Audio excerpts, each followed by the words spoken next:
இந்த ஹெலிகாப்டருக்குள்ளே ஏறிட வேண்டியது தான். சிப்பாவை கரெக்டாக தான் ப்ரொனவுன்ஸ் பண்ணுறேன்னு தெரியல.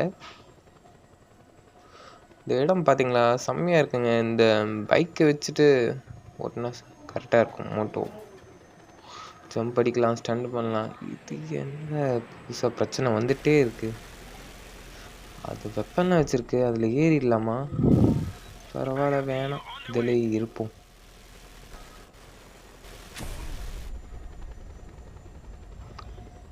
இந்த இடத்துல ஏன்னா ஒரு இடத்துல லேண்ட் பண்ணி ஒரு பைக்கை வாங்கி இங்கே ட்ரைவ் பண்ணுவோம்.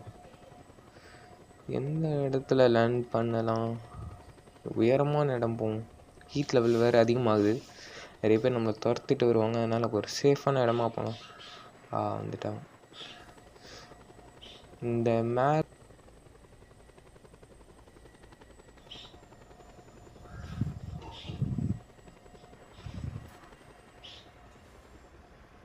லேண்ட் ஆயிடு.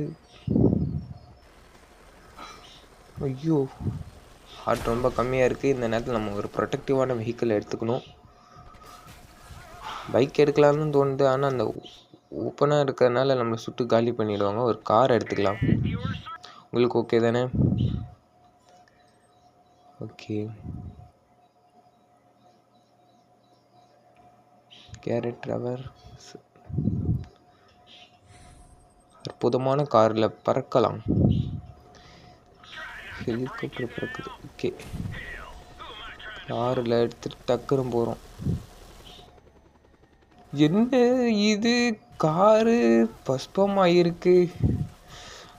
சோ கஷ்டப்பட்டு வாங்கின காரை இப்படி நாசமாக்கிடுச்சு இந்த ஹெலிகாப்டர். இதுக்கு மேலே நம்ம உயிரோடு இருந்து என்ன பலன்? அதோடு சேர்ந்து நம்மளும் க்ளோஸ் ஆகிட வேண்டியது தான். என்ன கீழே உருண்டுகிட்டே இருக்கும், கடைசி வரைக்கும் எதுவும் ஆகாதோ? சீக்கிரம் எப்படின்னா காலி பண்ணிடுவோம் அந்த ஹெலிகாப்டரு. ஒன்றும் பிரச்சனை இல்லை, பார்த்துக்கலாம். ரீட்ரை கொடுத்து வரும். இவ்வளோ தடைகளையும் தாண்டி நம்ம உயிரோடு இருக்கோம்னா அதுக்கு ஒரு காரணமாக இருக்கும். இந்த ஹெலிகாப்டரை க்ளோஸ் பண்ணிட்டு தான் போகணும்.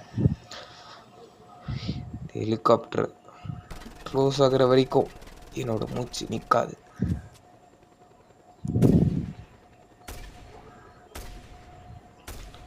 ரிவால்வர்லேயும் கம்மியாக தான் புல்லட் இருக்குது.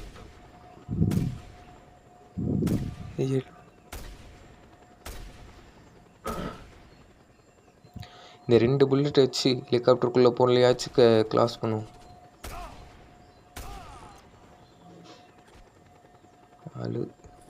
ஐயோ, தப்பாக எழுதிட்டேன்னு நினைக்கிறேன்.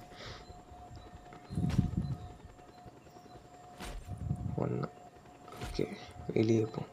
இந்த ஹெலிகாப்டர் க்ளோஸ் பண்ணுறது தான் நம்ம வேலை. இங்கேருந்து கீழே அப்படியே இறங்கிட்டோம்னாலே அதுவா ஆட்டோமேட்டிக்காக நாசம்.